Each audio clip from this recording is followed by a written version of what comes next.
Alright, what is up, guys? So, it has come to my attention that we need to have a little sit down and talk about Fire Fist and really the anticipation that was around this set. Because the entire player base, including me, was excited to see Fire Fist get the chance to do something. And then, nothing. Nothing at all. You know those plus 11, plus 12 combos? Nothing happened with them.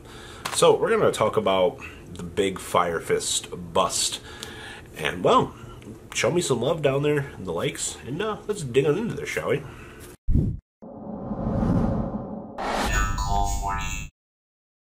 The big bust of Fire Fist shouldn't come to anybody surprise that coming out of YCS Portland this past weekend that this deck literally just sank in the water.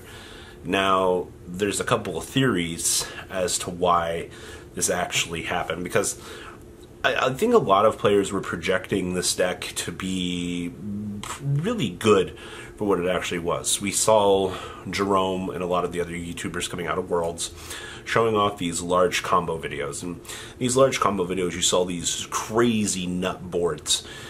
And you would see these plus 11, you know, these huge combo plays. And seeing that Fire Fist basically were able to kind of do this, everybody got excited. Well, in the grand scheme of things, the new Fire Fist was extremely available to players. We short printed Eagle, by the way.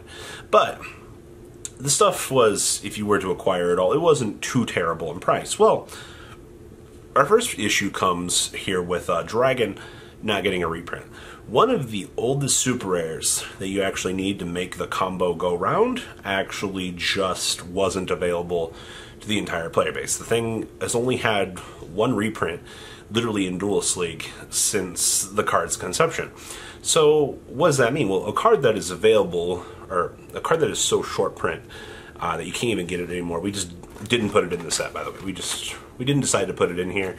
I don't know why. We didn't put Horse Prince in here, you know. So, alright, so right off the bat, unless you had the old Fire Fist deck, you can't play the new combos, because you need to be able to use Dragon for the full revival. So, right there we automatically stunted any sort of growth that we could have saw for Fire Fist out of the player base, because unless you had a spare $120 to blow on 3 cards, in addition to, you know, how expensive these two guys are, you know, cool, you need 3 copies of each of these. Alright, you're already pushing, you know, literally 45 a piece on these guys, and seeing just crazy value being built up in the secondary market, like, you'd be surprised to see what, you know, money does to something like this. Just not being able to play a deck because you don't have $120, plus you have to pick up all of the new support. Yeah, it's pretty crazy. Now, the other side of this argument was, this was something John brought up to me when we were talking about Fire Fist just flopping at the YCS this past weekend. And we were like, we just don't think the players didn't have enough time to learn the combos for Fire Fist. If you've watched some of the combo videos, you'll notice a couple things in common with all of them. They're all extremely long and very intricate in the thing that they want to do. Every hand can kind of end differently, and one mess up mid combo, you're gonna have issues.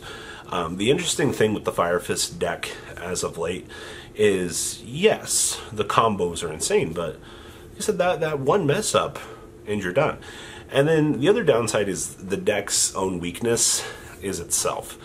There are some hands that are just so bricky you can't do anything with. So once again, you're playing that game of high risk versus high reward in a format like this.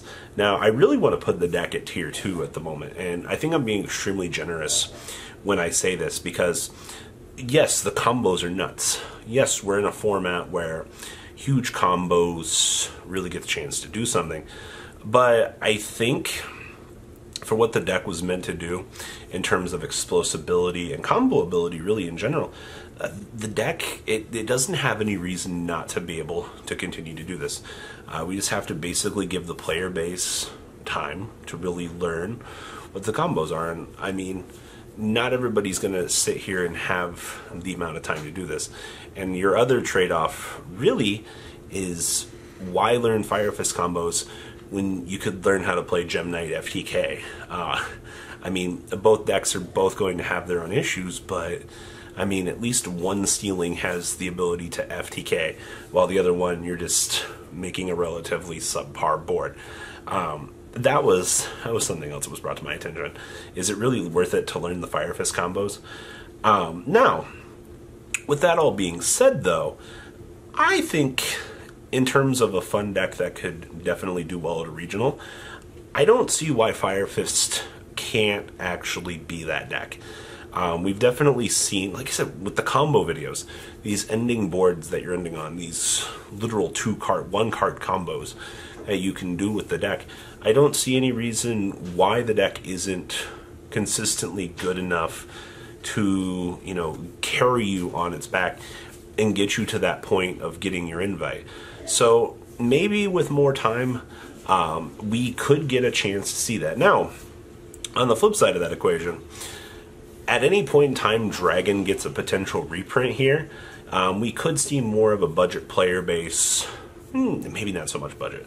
We'd see more of the player base want to come out, because at that point you've just got to get Eagles, you've just got to get the Elephants and the Pandas at that point, and you literally have the deck at full completion.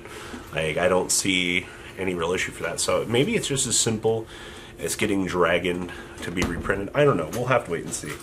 Now, that being said, we have the whole market aspect of this deck. Eagles have already crashed down to $21 a piece, and I definitely want to say that the deck's going to have the Nekroz effect. And when I say the Nekroz effect, when you looked at Nekroz at their prime, after the set went out of printing, they became so expensive for so long. It was actually insane. The price tag on the Nekroz deck pre-reprint was ridiculous, and nobody wanted to buy this set. You know, we were promised good gadget support in the long run, and you know what we got? We got Boot Up Corporal that says equip 2 gadgets from your graveyard to him. Like, top 10 letdowns of 2019. Give it up for gadget support, ladies and gentlemen. Now, like I said, back onto the marketing side of things. Considering the fact that Eagles have already touched the $21 mark, we've seen movements in Elephant and Panda actually going up, surprisingly. But once again, we hit that barrier of, oh no, the deck is expensive. You've got that walled off entry that your standard player base can't get, because you got to track down 3 stupid old cards in hard to get rarity. So in terms of something that you should probably have to sit on, I'm going to take a bold statement here and say that you should probably have your copies of the Fire Fist stuff laying around, because you never know. We've seen in this game that a lot of crazy things happen. Something crazy could still happen with this deck. I do think in terms of the deck's overall lifespan, I definitely think we're in the tier 2 category. Considering the things that are topping regionals at the moment, considering that Madolche can top a regional, it should be a matter of time, I would think, until we see Fire Fist combo ability be able to stand at the top. Maybe I'm absolutely wrong in saying that this deck is better than it actually is. Maybe there's just something to it. You know what else is better than it actually should be? The Archfiend support. Make sure you buy your Fist of the Gadgets so you can play your new Archfiend deck. Let me tell you about Ritual Summon Skull, Synchro Summon Skull. There's an Xyz Summon Skull in this thing, right? No. Oh, there's not? I think so. You sure about that? Pretty sure. Pretty sure we got every Summon Skull in this, besides like a Link Summon Skull, actually. Yeah. Like, remember, buy your Fist of the Gadgets today. You can play your tier 1 gadget deck. I don't know. I'm playing that Thursday. You're bad. Outside of that, though, ladies and gentlemen, I do think that the Fire Fist stuff is good enough to top a regional. If you're an old Fire Fist player and you had the deck laying around, pick it up, give it a shot. Get the new cards, the combo extenders that the deck has now, the cool combos that the deck can produce. It's a lot of fun on paper, and I just got to get some dragons, and I'll be able to play the deck. I actually kind of can't wait. So we got Alti Tenkis, and that was a feels good moment. So outside of that, guys, what do you think about Fire Fist? Do you think the deck is good, bad, okay? It should be able to top a regional, I would think. So I'm almost willing to put money on it that it can top a regional. But I'll probably go bankrupt because it never will. But, alright guys, comment down below, tell me what you guys think. Well, I'll catch you guys on the flip side. Peace out. The ride never, well, truly ends. Thank you, patrons. Without you guys, I don't know what I'd be wearing in these videos. I might be a Truffle Shuffle incident all over again. Guys, please also check out VanCole40 for some awesome Vanguard content. Some other interesting stuff you might find up here on the left or in the description as well. Thanks for watching.